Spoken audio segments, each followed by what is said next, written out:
Oilers, you got a great offense with Connor McDavid. So I have them sweeping them. Yeah, well, I don't think you heard my point. The San Francisco Giants have 3 more in the 2010s than the Rangers have in their entire history. So, yeah. It's hard to get back and to get back-to-back wins. And I don't see the Lightning doing it here, so I have them losing to the Hurricanes in 6. We don't talk about the 2010s because the 2010s had the Astros. And if the Astros didn't happen, the Yankees would have won in 2017 with the Dodgers. He was close to Frank Reich, and they want Frank Reich back, so that's what they got. It's their discount Frank Reich. Kaprizov and the rest of this crew, Jordan Greenway, who doesn't get enough props. He definitely is somebody who needs to be mentioned more. Hi, this is Julie Dobbs. You're listening to Outsiders Opinions with Kevin and Austin. What's up, y'all? Welcome to our NHL Opinions of the Week. And as we're still a month away, 2 months. Month and a week from the NHL trade deadline. We have a pretty big trade 3 days ago, Austin. 3 days ago as we're recording this. It'll be 4 days by the time it is posted. Taylor Hall, Mikko Rantanen, both extremely good players in their own right.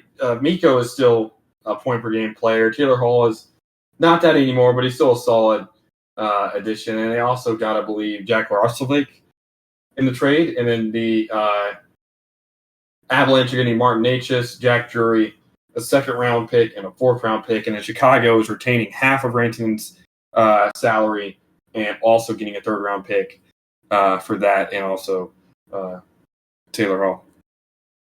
Yeah, you have Hall, Rantanen, and Roslovic as the Hurricanes tweeted all of those pictures. And really shocking to me. Rantanen, of course, with Colorado, but learning more about his contract and what he wants. I understand why the Avalanche did it, because they got a young player in Jack Drury and then some draft compensation as well. But I really like this from the Hurricanes. I think you and I are kind of in the same boat of it's really fun when these defensive teams, because I remember Winnipeg, and we talked about them this year, traded for offense last season. And Hurricanes just haven't been able to get over that hump. They've done well offensively in the regular season, but it really comes up in the postseason. It's offense, it's offense, and it's offense. But Rantanen and Hall in a trade where you are trading Jack Drury, but this kind of feels like that moment where like we need to do something. I thought it was just Rantanen, then I saw it was Hall, and you have more experience with Hall because he was with the Bruins. I want to say on that historic team. Yeah, he was. He was on the team. Jack Roslovic's actually just changing his number to allow Rantanen to be 96. Yeah, Hall will be 71. He's been 71 for a large portion of his career, even though he was the best when he was 9. Hall has had a kind of tough year, but he's been in not the greatest situation in Chicago. He'll definitely be in a much more competitive team with Carolina. Carolina is a team that just can't seem to get over the hump. They keep making it to the Eastern Conference Final, and they've yet to break through to the Stanley Cup Final. It's been a while since they've been there. I think they've made 3 conference championships since 2019, I believe. I want to say yes. Were they in? I know they missed 1 year. Or am I wrong? Well, last year they missed. Okay. They made it in 2023. They made it in 2020. No, okay. So they've only made it twice. They've only made it in 19 and 2022. I don't know why, or 2023. Those are the 2 years. They've yet to win a game in the conference finals. I don't know why I thought one of those other years they made it, but no, they lost in the second round in all of those except for 2020, in which case they lost in the first round to Boston. So they're adding 2 very good scorers, or potential good scorers. Rantanen is actually good. Hall, given the right situation, can also be a talented guy. Martin Necas leaving he's a big center. He's good defense, or he can get a lot of hits, and also he is also a point per game player. He has 2 points in the 2 games he's played with Colorado already, and they're adding more size with him, even though he is a center. And then with Jack Drury, they're adding another center one that's a lot younger. He's only 24. In his 2 games with Colorado, he has 1 goal. So I think another big part of this trade is definitely the picks that are going to Colorado. I think that's why they facilitated the trade the way they did. While they are getting Hall and they are getting Rantanen,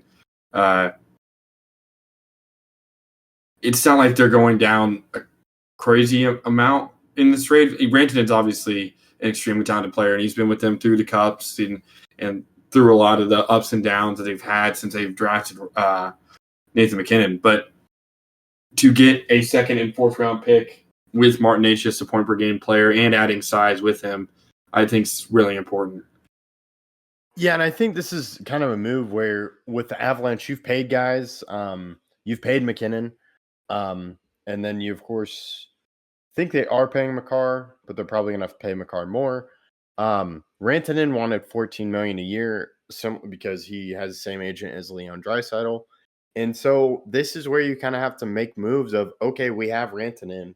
Do we want to go this year, or contracts aren't working? Let's move and get other guys and kind of be fancy with the cap and understand what to do. It is sad for the Avalanche not able to do it, but looking at that, it's just you got to think about it. And Hurricanes, it's got to wonder, do you try to keep Rantanen, or is this just kind of the all-in and then you may reshuffle once things are done? I like Taylor Hall as a depth piece. Right now has him on their 2nd line, but I think he's a guy, a veteran, kind of maybe what Sagan was for the Stars. I know the same draft class. Kind of what Sagan is. Because he's a good goal scorer, but he's not that top premier goal scorer for the Stars in the playoffs.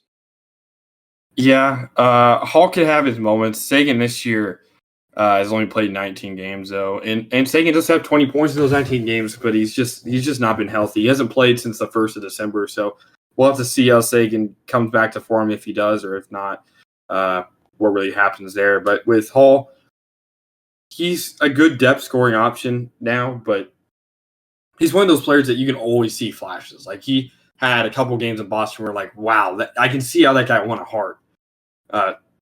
He just can't do it consistently anymore, but if he could possibly get it back, it's going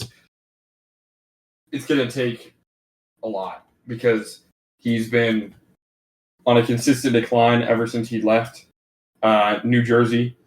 He hasn't been a point per game player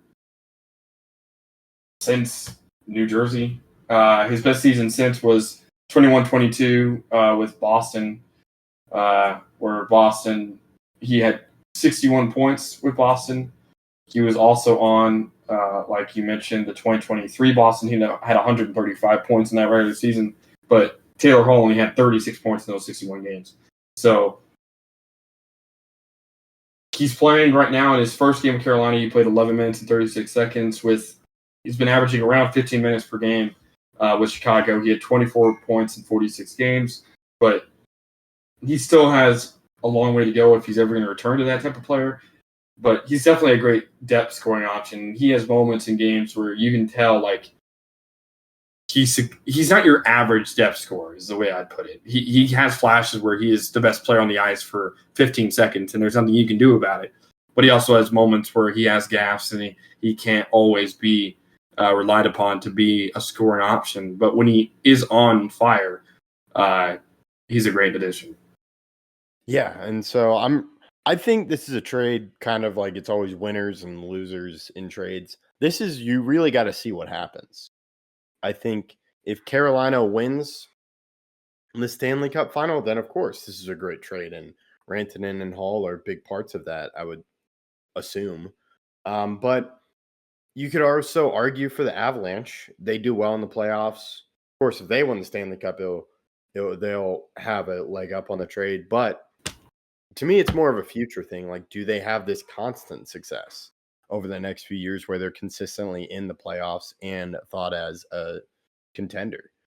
So it really just depends what they do, because I don't hate it on either side, just knowing this is kind of what you got to do when you have a cap with the Avalanche. And even though they have Landeskog on injured or LTIR, and where he can come back, you still got to pay other guys.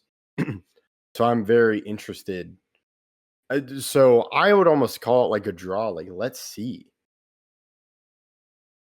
Yeah, we definitely have to see how this goes, and this will definitely be a trade that we look back on, and then we can tell 5 years down the line who actually came out as the winners of the trade.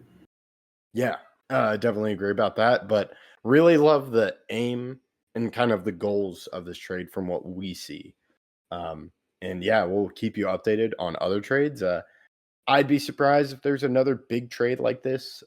So far, hopefully I'm jinxing that so we get that. But we'll keep you updated. Make sure you hit the subscribe, hit the button, bell for notifications. Follow us on Twitter and Instagram. And thank you for listening to Outsiders Opinions.